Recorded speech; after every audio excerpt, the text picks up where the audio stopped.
ان کی اگلی صفت یہ ہے کہ یہ اپنی شرمگاہوں کی حفاظت کرتے ہیں، یہ اپنے کردار کی حفاظت کرتے ہیں، یہ بد کردار نہیں ہوتے، یہ بدکار نہیں ہوتے۔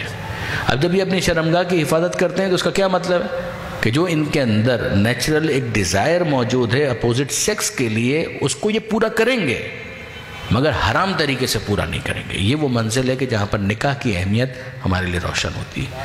میں بزرگان کی خدمت میں عرض کروں، اگر آپ کے گھر میں اولاد جوان ہے اس کا امتحان مت لیں، یہ میں آپ کی خدمت میں صراحت کے ساتھ کہہ رہا ہوں کہ یہ ہو جائے گا پھر اس کے بعد ہم شادی کریں گے، یہ ہو جائے گا، یہ اتنا کما لے گا، یہ لاکھ پتی ہو جائے گا، کروڑ پتی ہو جائے گا، پھر اس کے بعد ہم کریں گے۔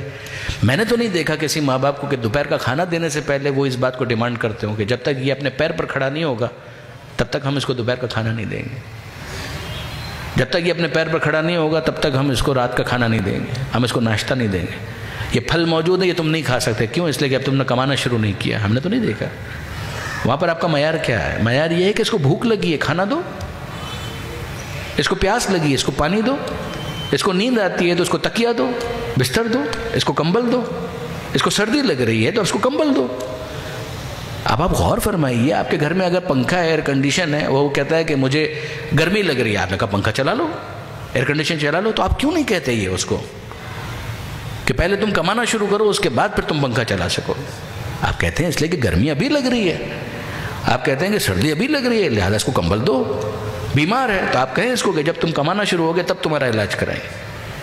آپ تو نہیں کہتے یہ بات، آپ کہتے ہیں بیمار ابھی ہے تو جب بیمار ہے تو اس کو دوا کی ضرورت ہے۔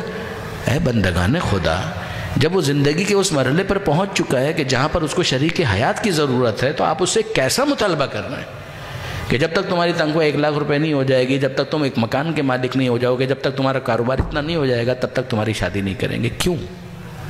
خدا کے واسطے آپ اس کا کیسا امتحان لے رہے ہیں؟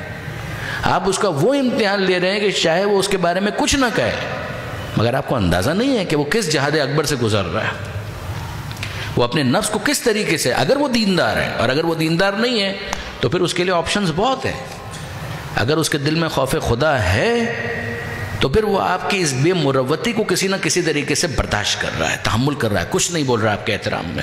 لیکن انصاف کی بات یہ ہے کہ جو اس کی ریکوائرمنٹ ہے وہ آپ کے احترام کرنے کے باوجود ختم تو نہیں ہو گئی، تب آپ کیا چاہ رہے ہیں کہ یہ لبریز ہو جائے اس کا پیمانہ صبر، اور پھر اس کے بعد وہ کوئی ایسا غلط کام کرے کہ جس کے بعد پھر آپ اس کو تان و تشنی کے ذریعے سے مطعون کریں، معطوب قرار دیں؟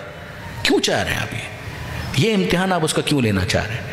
اگر مثال کے طور پر میرے الفاظ پر غور کیجئے گا، اگر آپ کو فیملی کے ایکسپینشن کے حوالے سے اتنی ہی زیادہ فکر دامنگیر ہے تو آپ فیملی پلاننگ کروا لیجئے، لیکن یہ کہ خدا کے واسطے یہ جو اس کے اوپر ایک جبر کیا ہوا ہے یہ کوئی سلوشن نہیں۔ اس کے نتیجے میں آپ کو سوسائٹی کے اندر جو ڈس آرڈر نظر آ رہا ہے اس کے کسی نہ کسی حد تک بزرگان ذمہ دار ہیں کہ انہوں نے ایسی ایکسپیکٹیشنز لگا لی ہیں کہ جو پریکٹیکل نہیں ہیں۔ پروردگار عالم یہ کہتا ہے کہ اگر تم شادی کرو گے تو میں تمہارے رزق میں اور اضافہ کر دوں گا۔ ہم نے الٹا کر دیا کہ جب تک یہ کاروبار میں ترقی نہیں کرے گا تب تک ہم اس کی شادی نہیں کریں گے۔ پروردگار عالم واضح طور پر کہتا ہے اِن یکونوا فقراء یغنیہم اللہ من فضلہ، یہ سورہ نور کی آیت ہے 24واں سورہ قرآن مجید کا، کہ اگر یہ فقیر بھی ہیں، اگر مالی اعتبار سے تنگ دست بھی ہیں تو اللہ اپنے فضل سے ان کو غنی کر دے گا، واللہ واسع علیم، اللہ وسعت والا ہے، اللہ علم والا ہے، یعنی نہ اللہ کے خزانے میں کوئی کمی ہے نہ اللہ کے علم میں کوئی کمی ہے۔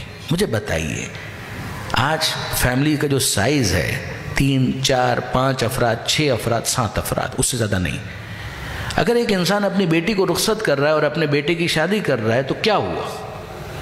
ایک بیٹی گئی اور دوسری بیٹی آ گئی، وہ اسی طریقے سے اس چیز کو اگر ایکسیپٹ کرے تو آپ انصاف سے مجھے بتائیے کہ بہت سارے مسائل حل نہیں ہو جائیں گے۔ اور پھر اس کے بعد یہ جو رسم و رواج کی وجہ سے ہم لوگوں نے چیزوں کو مشکل بنایا ہوا ہے، اس کا علاج بزرگان کو کرنا ہے۔ شریعت کو آپ کیسے الزام دے سکتے ہیں یا دین کو آپ کیسے مورد الزام قرار دے سکتے ہیں؟ دین نے ایسی کوئی پابندی نہیں لگائی۔ دین نے کیا کہا ہے کہ اگر ایک مناسب رشتہ ہے، اخلاقی اعتبار سے آپ دیکھتے ہیں کہ میچ ہے، موجود ہے، وہ اس کے بنیادی اخراجات اٹھا سکتا ہے یا اس کو کوئی سپورٹ موجود ہے، چاہے وہ ماں باپ کی طرف سے کوئی اخلاقی اعتبار سے اچھا ہے، بد کردار نہیں ہے، برا نہیں ہے، بد اخلاق نہیں ہے، نمبر 1۔ نمبر 2، علمی اعتبار سے، دوسری چیزوں کے اعتبار سے ایک میچ ہے۔ اب آپ مثال کے طور پر لڑکا PhD ہے، لڑکی انگوٹھا چھاپ ہے، آپ اس کے ساتھ اس کی شادی کریں گے، کہاں سے یہ رشتہ چلے گا؟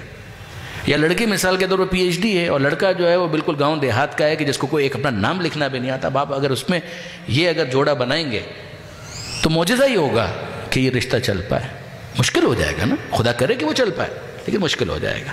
لیکن اگر ایسا کوئی مسئلہ نہیں ہے، ایک مناسب سا معاملہ ہے، ایج بھی مناسب ہے، اور اس کے ساتھ ساتھ وہ یا تو اپنے اتنے بنیادی جو اخراجات ہوتے ہیں کہ روز مرہ کے جو ہیں وہ اٹھا سکتا ہے، یا اس کو ایک سپورٹ موجود ہے جس کی میں نے مثال دی پہلے، تو اسلام اس بات کو پسند کرتا ہے کہ پھر اس کے اندر زیادہ اس کو لنگر آن نہ کیا جائے۔ آپ خدا بننے کی کوشش کیوں کرتے ہیں؟ یہ میں بزرگان سے شکایت کر رہا ہوں کہ آپ خدا بننے کی کوشش نہ کریں۔ آپ بزرگان ہیں، آپ بزرگ کی حیثیت سے اس کے اس مسئلے کو ایڈریس کریں۔ اس کا یہ مسئلہ ہے، چاہے وہ نہ کہے آپ کے سامنے، مگر اس کا یہ مسئلہ ہے۔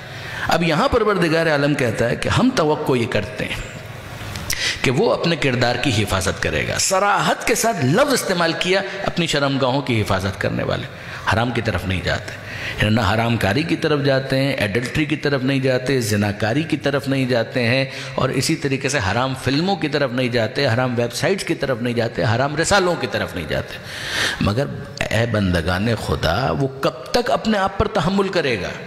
اگر آپ اس کو حلال کے ذریعے سے صحیح راستہ فراہم نہیں کریں گے تو آپ اس کا کیسا امتحان لے رہے ہیں؟ وہ امتحان جو پروردگار نہیں چاہتا کہ اس کا لیا جائے، وہ امتحان آپ اس سے لے رہے ہیں۔ اگر آپ کسی شخص کو بھوکا رکھیں گے 1 دن 2 دن 3 دن 4 دن، کب تک وہ بھوکا رہے گا؟ آخر میں تو وہ کیچڑ کھائے گا اور کچھ نہیں ہوگا، وہ پتھر کا پاؤڈر بنا کر اس کو بھی کھا لے گا۔ اگر آپ اس کو پانی فراہم نہیں کریں گے تو وہ بہرحال یہ جو نالوں کا پانی ہوتا ہے اس کو بھی استعمال کرنا شروع کر دے گا۔ اس کا نتیجہ وہ یہ ہے کہ اس کی صحت خراب ہوگی۔ لیکن یہ کہ بہرحال یہ اس نے کرنا ہے، وہ کتنا اپنے آپ کو کنٹرول کرتا ہے یہ واقعاً اس کا ایک امتحان ہے۔ مگر غیر ضروری امتحان جو اس کا لیا جا رہا ہے، میں آپ کی خدمت میں واضح عرض کروں کہ اس سلسلے میں بزرگان کو اپنی ذمہ داری کو پورا کرنا چاہیے، لڑکوں کے کیس میں بھی، لڑکیوں کے کیس میں بھی۔ میں شرمندہ ہوں اگر آؤٹ اسپوکن ہو کر میں نے اس پر زیادہ گفتگو کی ہو تو میں آپ سے معذرت چاہتا ہوں۔ درود بھیجیے محمد و آل محمد۔